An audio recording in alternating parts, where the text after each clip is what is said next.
So what you want to do, line your thing up. Go on, stick your lock pin in there before you let your hoist down. And then from there, all you want to do, let your hoist down.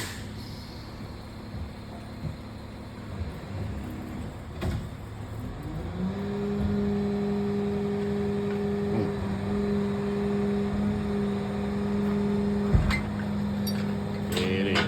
Move that out the way. Take it on around the other way. Take it around the house. Bam. And now you got the motor on the end. You got the motor ready to do business on the end. No flywheel to stop you. Pretty work now.